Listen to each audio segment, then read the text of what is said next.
Okay. You just heard me saying okay to these mics are kind of sensitive and proving it in the process. Hello, everybody. We have no moderator because Pixel Dan blew his voice out doing cosplay last night. Yes.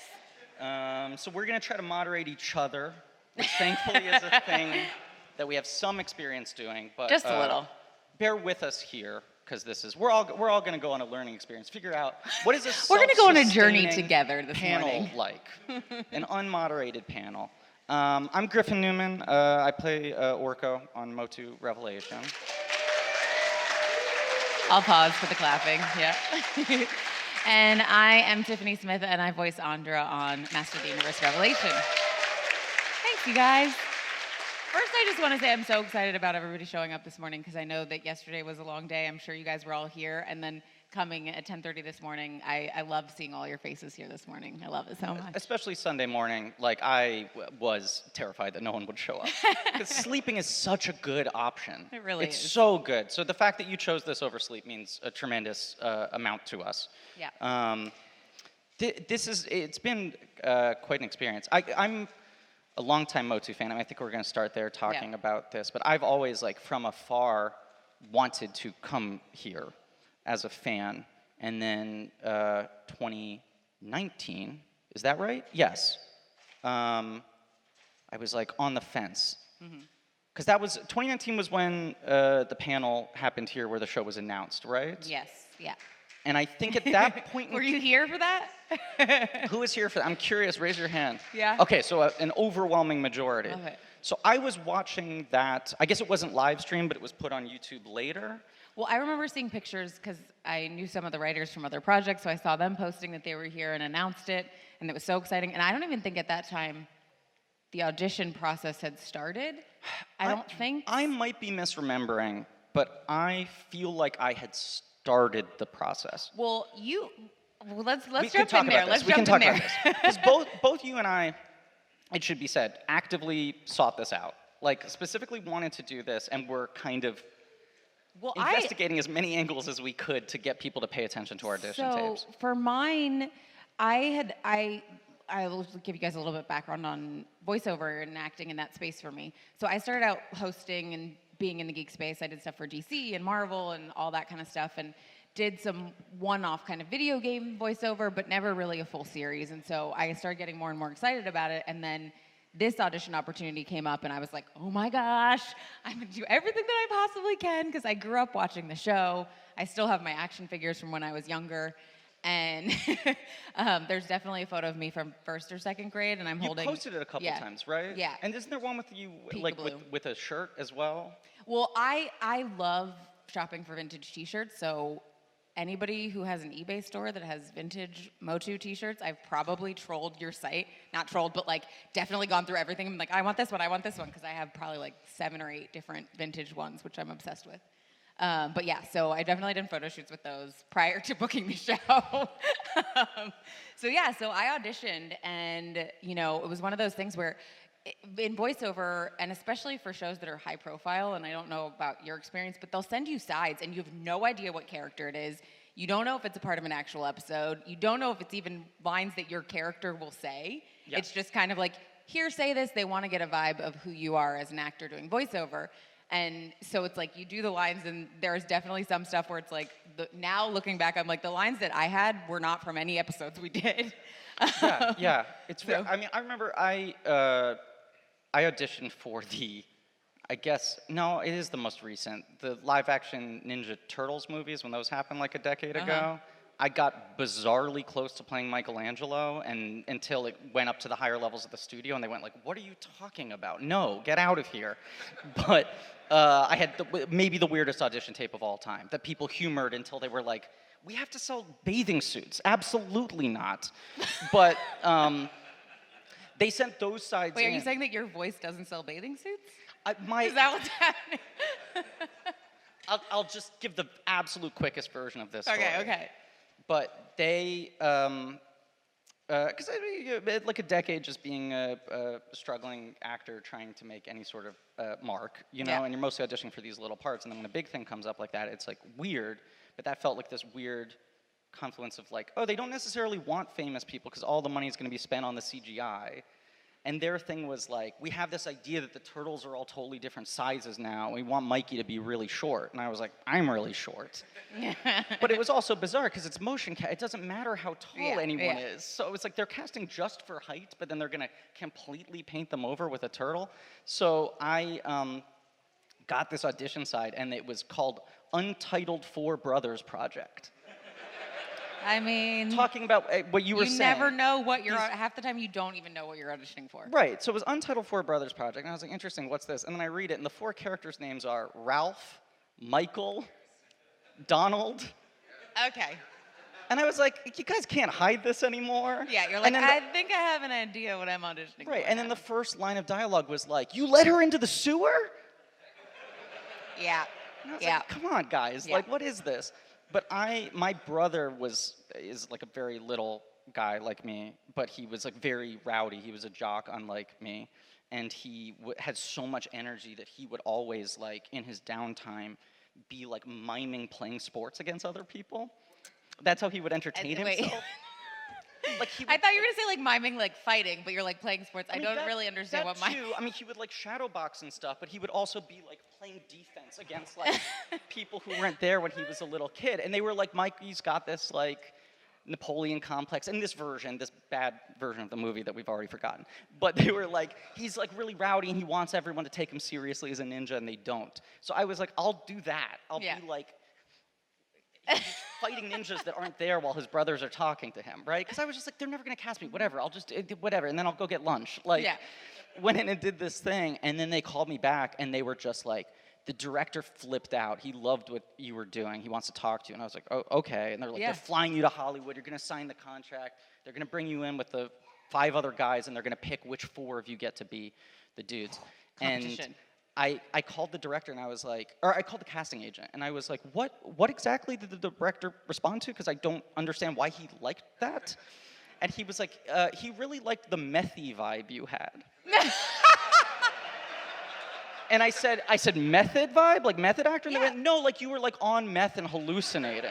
I mean, they did, there was something going on to make them into the Teenage Mutant Ninja Turtles. Absolutely. There was some green ooze, you know? So then I got in there, and I was, like, doing that, and all the other actors were like, oh, my God, man, you're just going for it. You're going for it. It's incredible. And I was like, am I, like, the best actor in the world? Everyone's, like, complimenting me. And I was like, no, these guys are telling me that I'm sabotaging the biggest opportunity of my career by going so weird. But they were like, it's, like, impressive. You, like, don't give it at all. And I was like, I care a lot, but I just didn't, like, what got me here? And then at one point in the audition, the director went like, I don't know if this is a weird note. Could you try playing neurotic? You're like, am I not? Well, and I said, like, if you open that bottle, we're not going to be able to close it again. So then I did Michelangelo pretending to fight ninjas having a panic attack. And that's when they sent the tape into the studio and they went, this cannot sell bathing suits. That's how you booked Orko. That's how I booked Orko. But that's an example of how to not get a geek role. That's that story. But I mean, there is something to be said about, like, I've talked about this before, but like I said, I didn't know what the sides were exactly or who I was auditioning for. But, like, I have so much geek stuff in my apartment where it's like, I have a lightsaber on my wall. I have my comic books over here. I have all kinds of Funkos. And so there was definitely I have the power line in there, which I was like, there's no way my whatever character I'm going for, who knows?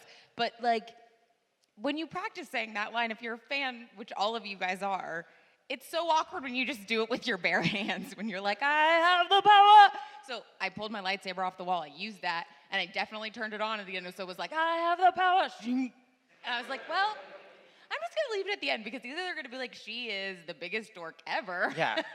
Or they're going to be like, you know, she's a nerd, and I really am a fan of all of this stuff. So I left it on there, and I think, you know, it might have been a little extra force that put me over the edge. Well, I don't know. I might be misremembering, but I feel like when it was sent out, it was Untitled Mattel Project or something like that. There was like a give in the name where it was like process of elimination. This could only be so many things, maybe, you know? Well, and the other, like, I think this was, I want to say 2+ years ago. I know exactly when I got cast because of the date. It was Halloween 2019. Okay. Yeah. So yeah, two years. So it's been 2 years, and I don't know when you started recording. I started, I think, in February. It was like right before the pandemic. Yeah. But I had, anytime, as we all know, every 18 months, a groundhog comes out of a hole and says, Sony puts new date for Untitled Masters live action movie, right? So every time that would recirculate, I would like Twitter hashtag like I want to play Orko or whatever, right? Yeah. Like anytime there was any rumor of anything, it was I want to play Orko. And I feel like there was never any scuttlebutt about a new cartoon show. It was always just there'll be some live action movie at some point. I'd be like, Orko, I'll be Methy Orko, let me do that. And then here's my audition tape. Yeah, here's my audition It might tape. have been as a turtle. He's who casting knows? spells on scareglows that aren't there. But I had two of the writers on the show who we're both friends with, Dia Mitra and Eric Carrasco. I'd worked with them previously. I'd worked with Dia, and I hadn't worked with Eric, but we had mutual friends. And Eric is like a mega nerd. Yeah. Eric mostly writes within DC. He wrote for Supergirl. He's written a couple of the direct-to-video movies. He wrote for Justice League Action. He's written comics. Like, he knows that world backwards and forwards. And he got cast and then was immediately like... He didn't get cast as a writer. Sorry, he got hired. He got staffed. He got Yes. staffed as a writer, and then immediately was sort of like, I don't know this fandom as well as I know DC. I want to make sure I like have a sense of what the fan expectations are and all that sort of stuff.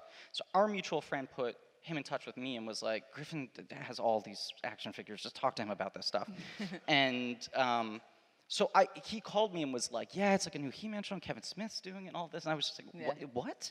And he was like, it's happening, and this and that. It was like a couple weeks maybe, I guess, before it got announced at PowerCon. Or maybe even a little further in advance of that. But so I knew about it before it had been announced. So then I just had like laser focused, called my agents and was just like, this is the thing we're going after. And they're like, that? And I was like, this is wipe everything else off the table. That's the only part I want in anything right now. So there was like months and months and months of just sort of like building up to that. And then like your lightsaber thing, they send you these sides and you don't know with voiceover, like there's often very little direction in terms of what they want from you. Yeah. Where it's like, are you doing it on videotape? Are you doing? And sometimes you, like, depending on the audition, which sometimes you'll get the image of the character and sometimes you don't. For this one, no image of the character for me. I mean. Well, that's the thing. I'm going to loop back to that in a second because I have a lot of questions for you about that. But they give you like proper, like a scene. Yeah. Sometimes it's a fake scene. But you're one person, right? Yeah. And they're only auditioning you. And when you're doing live action, you have someone who sits off camera and reads the audition with you. But with voiceover, it's kind of the Wild West where you can just like say every line in isolation, right? And like 5 times in a row, different ways, different voices if you want. Or you can bring in a friend and do it with them or whatever it is. But they don't give you a lot of guidelines. And I did one take, because I tried it like 80,000 versions because I want to give them every option. I did one take where I played every character, where I did Evil Lynn, Cringer, He-Man, and... Did you send that? I think I did. But I had to note it. It wasn't the only one. I might see if I can find it before the end of this panel. But I was worried, like, oh, they're going to not cast me because my Evil Lynn sucks. And I had to be like, no, that's not the thing. So this is my question for you. Andre's an interesting position, because I knew what this thing was. I knew I wanted to play Orko. I was aggressively pursuing that. And then it was this whole process of what's the right way to play Orko, right? But for you, Andra is a deep-cut character who only exists in the comics, has never been in animation before. You're the first person to put a voice to her. And also, this character is so expanded beyond what she's been before. How do you balance, like, needing to create this new thing, but create a new thing in a pre-existing property that very much has a vibe and a feeling and a tone that's been pre-established, but then also this is a new show that to some degree is evolving that tone. Like, how much are you getting in your head about all of that in trying to create this character for the first time? Because in your audition, you are starting from square one. Yeah, I mean, I think as an actor, you kind of have to look at every audition and say, okay, I'm auditioning for this, but I'm auditioning for whatever role I'm right for. Because so many times you'll audition for something and you might not book the role that you auditioned for. It's kind of like you're auditioning for the next thing. So when I read for Andra, I was like, I didn't know what it was for. I was kind of just like, okay, I'm going to put my vibe on this. I watched the show growing up and kind of doing the actor work where it's like, digging in and seeing Sure. what's throughout the scene kind of thing. And so I did my take on her, and it was just kind of, I felt the vibe of like, okay, if I were putting someone in here, I know that the women characters in here are strong. This world, there's magic, there's so much stuff where it's just like seeped into my blood of who I am, where it's like, I love this kind of stuff. So my audition, I tried not to get too in my head about it, because I was like, either I'm right for this or I'm not. And anybody out there who's a voiceover actor or an actor who's doing stuff, that is the best piece of advice that I can give you, is that when you're auditioning, you're either right for the role or you're not. Because there's gonna be so many times where you don't get the job, and it's not because you're not a good actor, it's just because that one's not for you. And the point you made is a very good one about like, you're just as much auditioning for the next job, because very often if you do a really good job showing them what you can do well for a role that you are fundamentally wrong for, that casting director remembers you, and then when the right thing comes along, then it sort of unfolds. Yeah. And so once I found out that I booked Andra, that was one of the things where I freaked out, of course, called my parents. I was like, oh, and the great part about LA, and I joke about this a lot, is like once you know kind of one person in the geek space, it's like there's a door that opens and it's like, hey, you should meet this person, you should know this person, you should know this person. And then you work on one show and you're like, that writer's now on this show. And for me, it was one of those things where I'd worked with Kevin as a host before, Kevin Smith, done some stuff with DC, and so we knew each other through that, hosted a show with him and Greg Grunberg on AMC called Geeking Out, which I loved doing that show. Thank you. And so this came up, and like when I booked it, I was like, Kevin, I'm so excited. Because I think there is something as an actor, and when you're on the talent side of things, that you're like, you want to book based off of the work that you put in. You don't want it to be, it's great when you have friends that are working on projects. It's great when you know people, but for me, I'm like, I consider myself very scrappy, and I work really hard, and I'm like, I want to book it based off the work that I put into it. And so for me, this one was such a great experience, because I remember like the first day I went in to record, I was talking, and Kevin was like, I was so excited that we got you, and he was like, and Mattel loved your tape. And it wasn't just like, hey, these are your friends working on this. So that was so encouraging to me, because I knew how important this fandom is and how much people love this space. So I was like, I want to make sure that they cast me because I voice Andra in the best way, and the energy was there. And the thing I kept going back to with her was, because I'm a huge DC person, I was like, it's like The Flash, it's like Barry Allen, where you walk in and I was like, I get to geek out about this world. I get to be like, oh my gosh, it's Castle Grayskull. Well, that's the thing that's cool, is that I was saying this to you yesterday, but Andra is in so many ways kind of the audience surrogate character. At least when you get to episode 2 on, not that we see everything from her eyes, but it's like she's the one character in Revelation who is not already deeply entrenched in this stuff and caught up in all the interpersonal relationships and the politics and the history and the scars and the lies and all of that. Like, she's coming to all of this a little bit fresh, with the same kind of like reverence that I think a lot of us have when we get to see those characters on screen again. Well, whereas Tila's like, I know, I've known all these people for too long, And for me, it was, I feel very thankful I had a little less pressure than a lot of almost every other voice actor on this project, because she hadn't been voiced before. Right. So there was no expectation of I need to sound like this person or I need to give this energy. So that was super helpful for me. But like for you coming in, it's like, here's a beloved character. What was that pressure like? So my stress was, it was that thing. I want to play Orko. I'm campaigning to play Orko, right? I'm calling my agents. I'm pestering everybody. Let's make sure when they start auditioning that I get in there. And then I get in there and I go, oh, wait, I have no idea how to do this. I didn't think about actually having to do this. And the panic then sets in of like, this is a very specific voice, right? Only 2 guys have played him before, both of whom are sadly passed, Lou Scheimer and Gabe Kuth, excuse me. And Lou Scheimer, I'm sure I'm not saying anything that every single person in this room doesn't already know, but Lou Scheimer, who was the head of Filmation and created Orko. Orko was one of the, if not the biggest character, I guess. Yeah, Orko's like the biggest character that Scheimer created himself, right? Does anyone object to this? Right? Who had no prior representation in the mini-comics or anything like that. So I think Orko was very personal to him, and he voiced Orko, but he voiced Orko not because he loved Orko necessarily, but because Lou Scheimer was known for being very pragmatic and very capable of getting animation done very, very cheaply. And one of the ways that he did that, Orko's original name was Gorpo, I don't know if you know this, and he had a G on his chest. And then they realized it had to be changed to an O because they wanted to be able to reuse the animation and flip it in both directions. So they needed the letter that looked the same. You know. And Orko's better than Morko, so I think they landed on a good flippable letter. But one of the ways that he kept the budget down on the show is that he only had the budget to pay so many voice actors. Yeah. And in voice acting, I think they can have you play 2 or 3 different characters without having to pay you extra. Like, very often when you go in for cartoon roles, they're like, can you also play reporter number 4 and, like, angry crowd person number 3, and we don't have to pay you anything else? But the second it goes up to a 4th character, they have to pay you, like, double. So he had his, like, 4 or 5 voice actors, and then he had each of them doing, like, triple duty. And then after that, you're maxed out. So Scheimer and his daughter played pretty much every other character on the original show under pseudonyms, so they wouldn't have to pay themselves, so they could keep the budget down.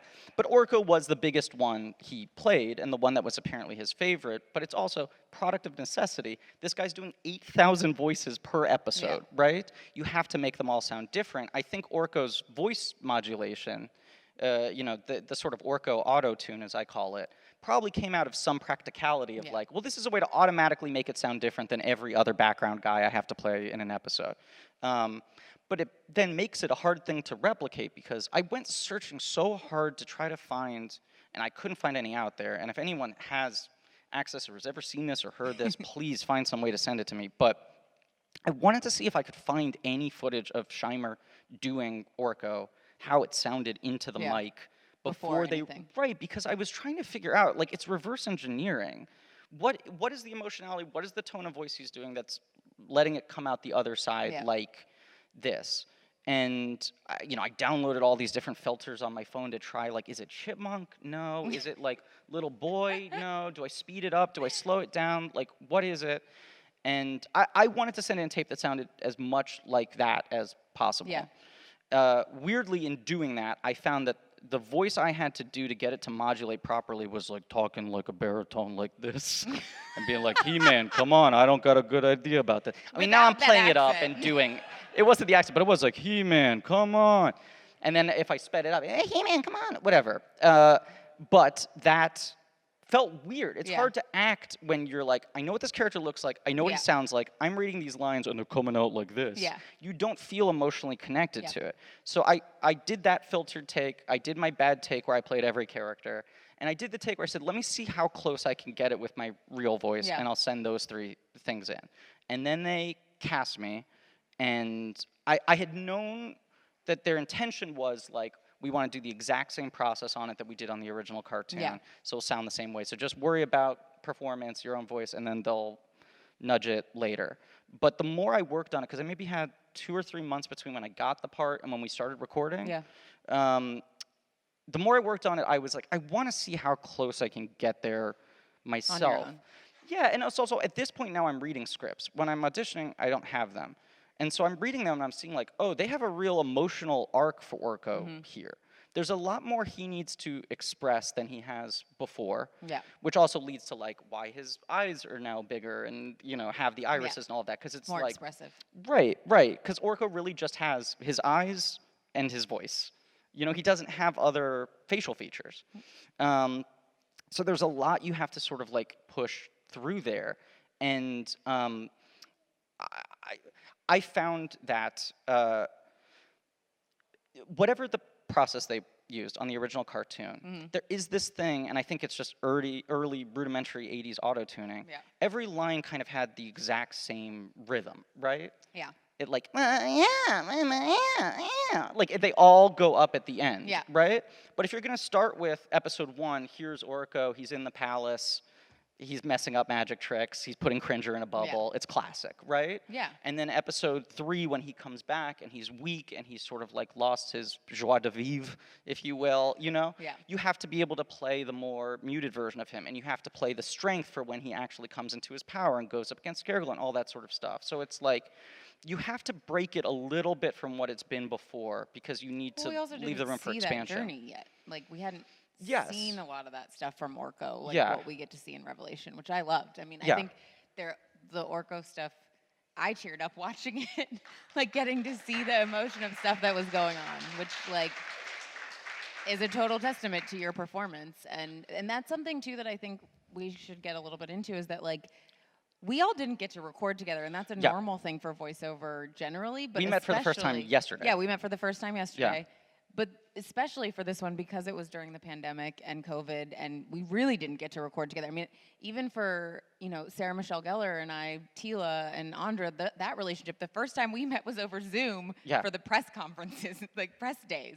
Yeah. So it's interesting, and I was blown away by seeing the interactions between all of the characters, because I think that's such a testament to the producers and our voice director and everybody who was involved on that side, because there's so much trust from us as actors going in and being like, okay, they're going to guide you through, because they're the ones who are putting it all together. They've heard what some of the other actors have done that we haven't gotten to hear yet, and then piecing it all together and getting that emotion from everyone. I watched it, when I first watched it, I watched it 3 times through. Because as an actor too, it's like when you're watching animation, it's kind of one of the only times that you can really I was about to say, watch. It's great. And just enjoy it, because you can separate yourself from it. Because It's you not watch like, live there's my action face. and you're like, why is my face so stupid? Like every single moment, you can't focus on anything else, and then you're able to disconnect more with animation. I mean, there are moments where I go like, Griffin, why did you say your A's like that? That's how Griffin says his A's and not Orko, But they're brief moments, and mostly I'm able to just kind of look at the characters like that. But yeah, I mean, it's so bizarre also because it's like, as such a big fan of filmation, I'm reading these scenes, right? I'm just doing my parts, and the animation director, Kevin or whoever, will read with you, but they're not doing the voices. At this point who else has been cast, right? Like you've seen the list, which I don't know if that was. Well, we need to talk about that too. Well, yeah, but so in your head I'm like, okay, here's a scene with Evil Lynn, and the Evil Lynn stuff's like my favorite stuff that Orko gets to do on the show.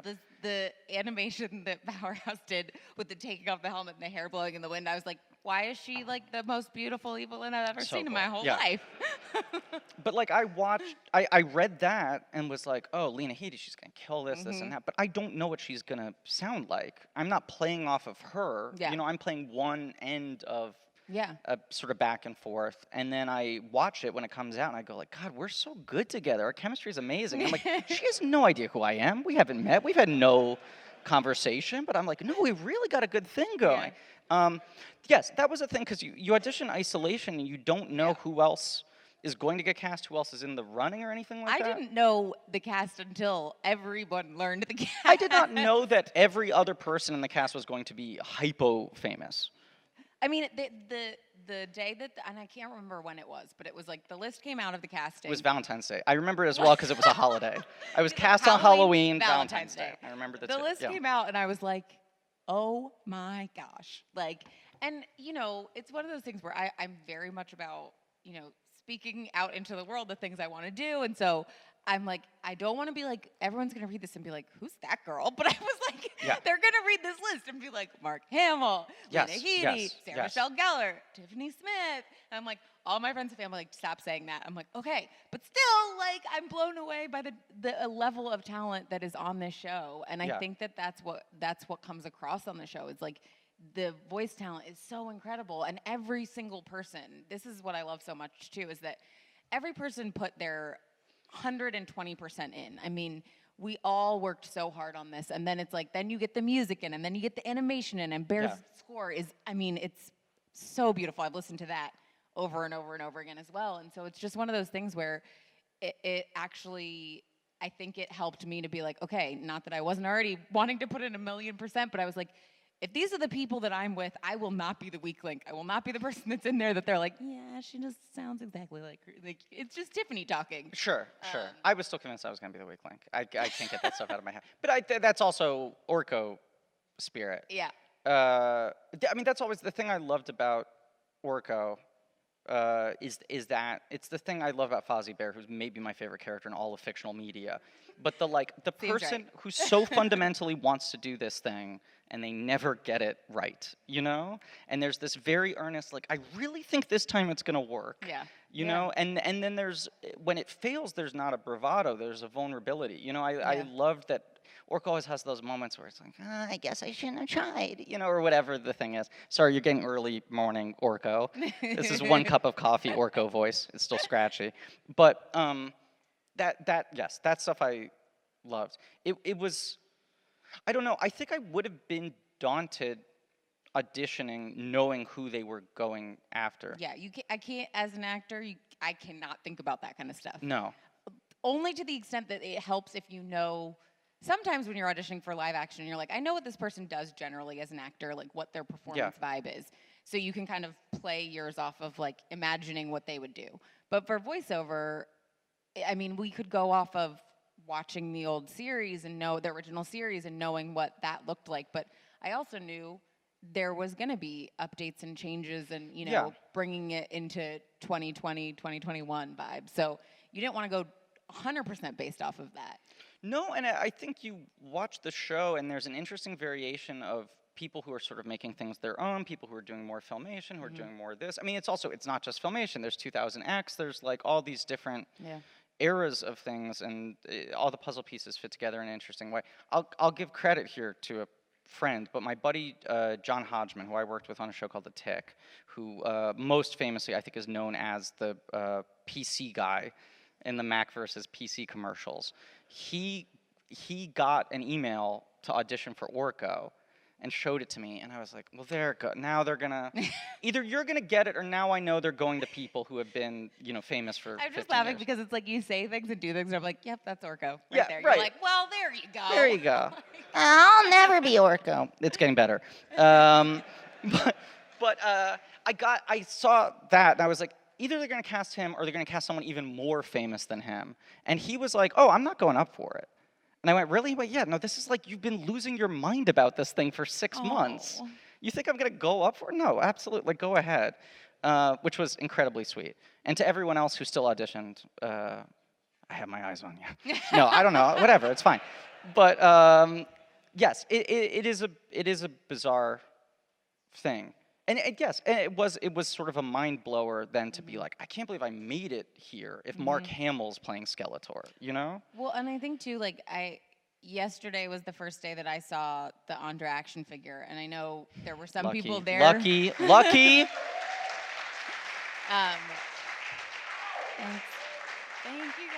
guys.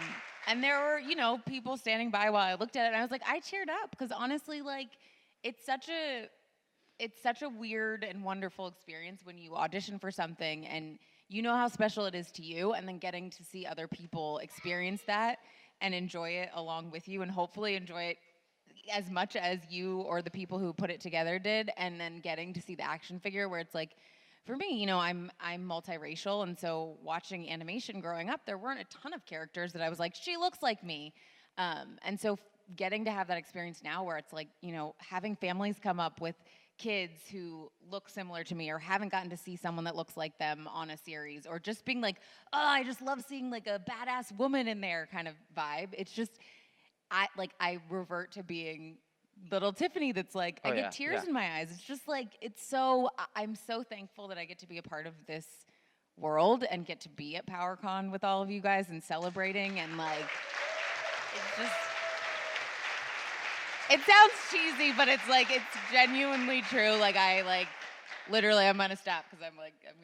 Well, I think sometimes people think like, oh, it must register as an ego thing. Like, oh, look how cool I am. I got an action figure. People making fan art of me. They're dressing up as me or whatever, right? And I think look, perhaps there are egomaniacs who would say the opposite. But I feel, and I think you're the same way in this, where it's like, what's cool is that anyone cares this much, right? That you were able to put this work into something, and it means enough to them that then they start creating something, or recreating something, or re-representing something because of the connection they felt. Because I think we're both big dorks. We grew up with all of these things, right? Yeah. We started doing this work because it was like, well, this is what I think about all the time. Yeah. Like, I remember my parents getting called in at school and the art teacher telling them, like, he only draws pre-existing cartoon characters. I cannot get him to do anything original, This stuff occupies your mental space, that when you're able to sort of complete the loop and know that you're part of something that is engaging other people in that way, it's especially cool when it's kids. That is the coolest part of it. Yeah. And especially for something like this, like I'm younger, so 2000X was my show, but 2000X was my show when I was probably too old for 2000X. But I got into filmation. You're never too old. You're never too old. You're never too old. But I was 14 or 15. And I got into filmation before that because of an older friend who turned me on to it. But at that point, it was like the limited VHSs that existed. Yeah. You know, can you spend 12 hours downloading one episode off of Kazaa or whatever? You know, it's like there were limited That resources. literally just like, I was like, I know, wait, right? what's that? Oh, yeah, I do remember. There wasn't like a lot of filmation in circulation at that point. I guess it was because there was the 20th anniversary line where Mattel did all the re-releases of everything that was leading up to the 2000X line, where I sort of went like, what is this thing? And then the older kid at camp was like, come in, let me tell you. Then I got really into it because I was a big action figure nerd and all of that. And then 2000X started, and I was like all in on that, rushing home after school to get to the like, it was hard to like say to my friends like, can we go to your place after school because I have to watch this cartoon show that premieres 4 p.m. on Fridays. Bad time. No, it's an awesome time. This is the thing that I keep going back to. No, I'm saying 4 p.m. on Fridays. Bad scheduling time. Good Okay, time in my life, all fine. considered. Thank Why you- were they thank you dumping for at the 4 correction. o'clock on Fridays? And collecting all the toys and all of that. I mean, it's like I walked by the Four Horsemen booth yesterday, and I had this moment of like when I grew up in New York City, and when they launched the 2000X toy line in the series, they did an event at the big, now deceased Toys R Us in Times Square.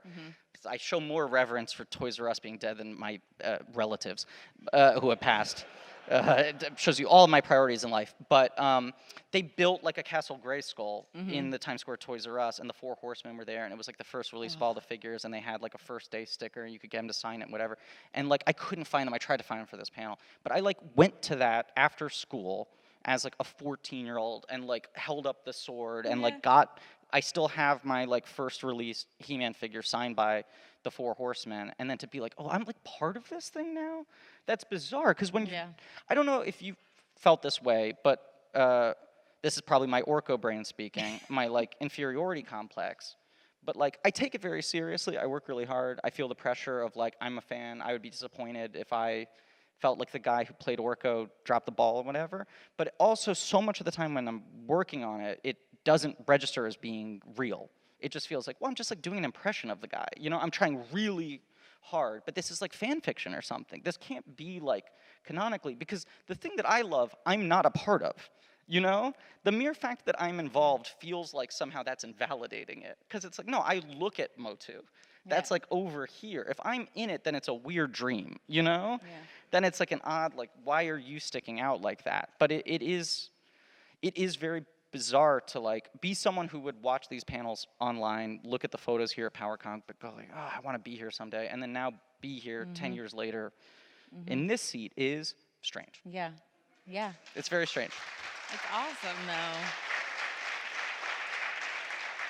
I mean, it's literally like even, you know, we're sitting a couple tables down from Alan Oppenheimer. Yes. And like, we got to do the after show, and I chatted with him there. And then it's still like, he walks by, and I'm still like, oh my gosh. Like, I still get like super flustered and geeky. And, you know, it's like, it's something that I think for me, I kind of go back to this moment where I've gotten to do interviews with, you know, casts from films and stuff, and I remember seeing Meryl Streep came in and did this thing for some movie, and it was like, when you go and do junkets, they'll usually put like a printed out sheet on the door that's like Meryl Streep and like the name of the movie that she's in. It's literally like a piece of paper printed out.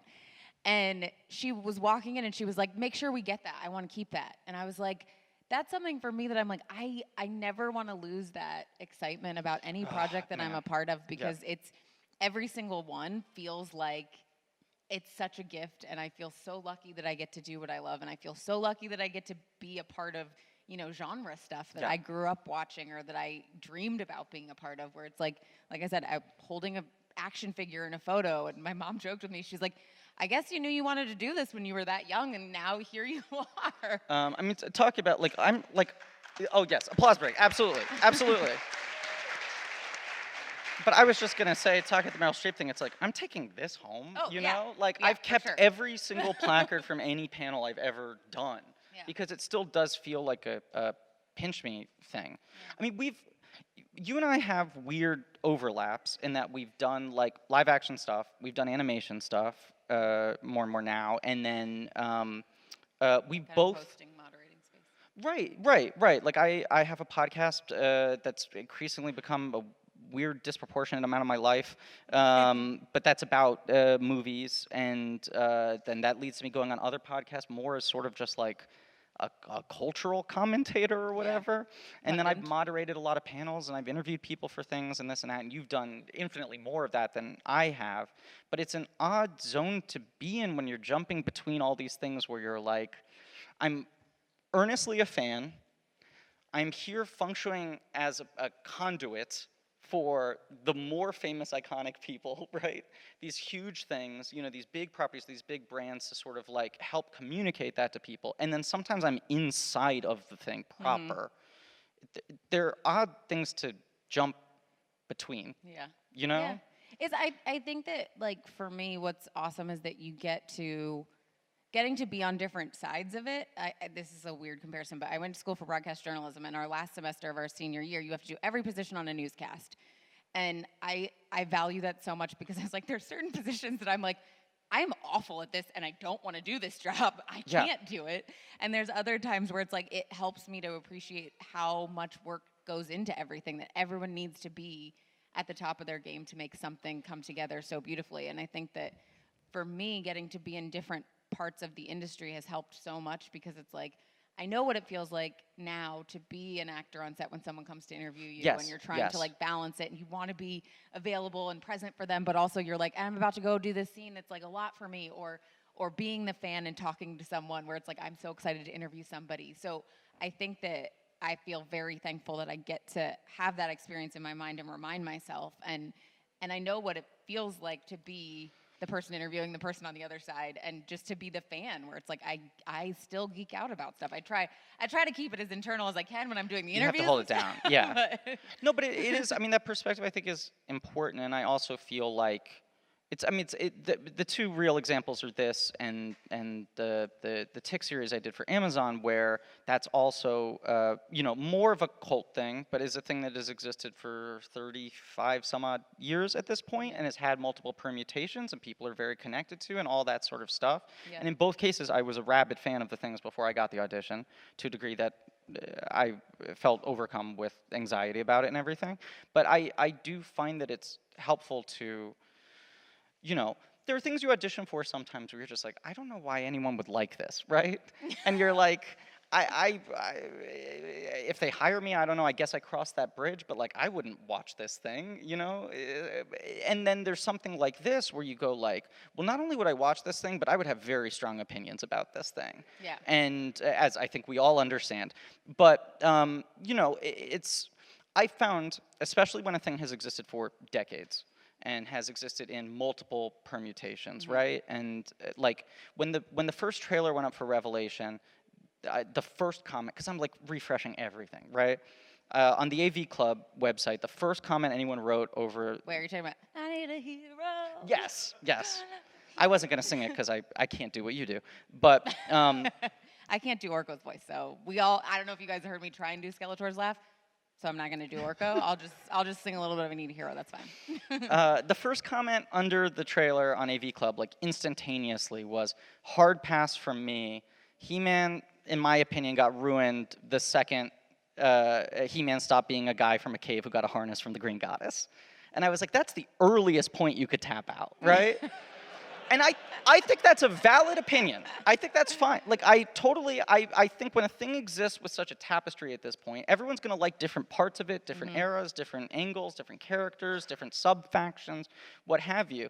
But it was so telling to me that it was like, for this guy, it was like original mini-comic and then out, Then the thing was corrupted. So you try to balance in mind, like, I find the exercise I use is, if I'm a real fan of this thing, let me really think about what I would want to see in here. Because it's impossible to satisfy everyone as much as you would love to, right? And you don't want to pointedly disrespect what anyone likes.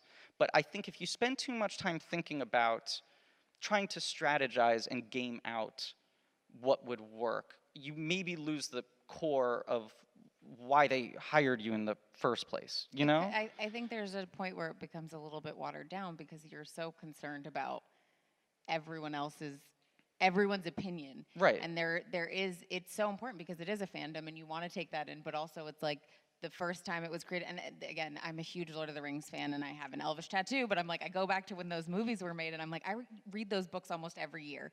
Right. It's like when they made those movies, they were in a like closed circuit where it was like, we're making the movies, we made them all in order. No one got to hear about them until they came out.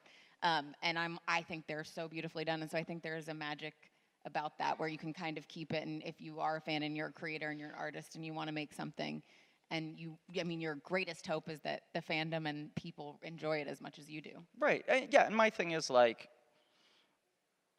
the person who would be most upset by someone botching Arthur or Orko is 13-year-old Griffin, right? Like, so I just try to satisfy that person as much as possible. Yeah. That kid had weird taste.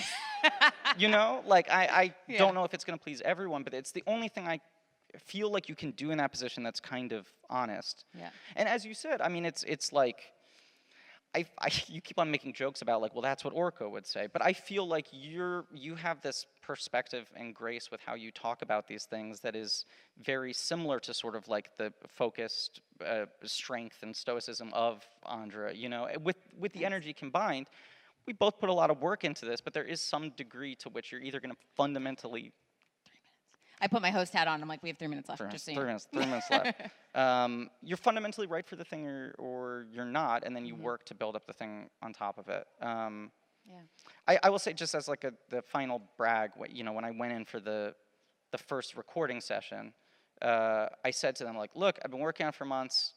This is how close I can get with my real voice. Feel free to futz whatever you want on top of it, but I think it feels a little more natural, at least for me performing in the moment, than, hey, He-Man, and then you pitch it up. Yeah. And they took my recording and they were like, okay, we're going to modulate it a little bit. And then they did, and they were like, it sounds worse. So it's like a big... You mean it doesn't sound right because you sound perfect? Well, maybe the computer was broken. I don't know. But it is like a point of pride for me that, like, especially coming to a convention like this, if someone says, like, do the Orko voice, I don't have to go like, well, they hand it over to an editor and then he filters. You don't have to be like, let me hold up my phone and, like, get it through some kind of an app. Right. The thing I have to do is I hold my throat like this if I'm really trying to do it right. And then I come out of it feeling sore, but to do the, like, I don't know, you know, like, kind of thing. Yeah. I guess we have a very brief moment if like one person wants to ask a question. I was like, is that mic for eager, us? But we can also do raised hands, yeah, so there's not a mic there. You want to go ahead? What's your favorite part about being part of Revelation? For me, it is getting to play these sides of Orko that I have not existed for the character before. Like that's what's fun, is getting to do new Orko stuff. You know, seeing him in the more vulnerable state, seeing him come into his confidence. It's fun because there's less pressure there to try to match what's been done before. It's trying to keep the continuity of that character, but then you get to really explore like shades that haven't been there before. So that's what was most fun for me. And what will be the most fun for me is when I get an action figure. He had to drop that one in there.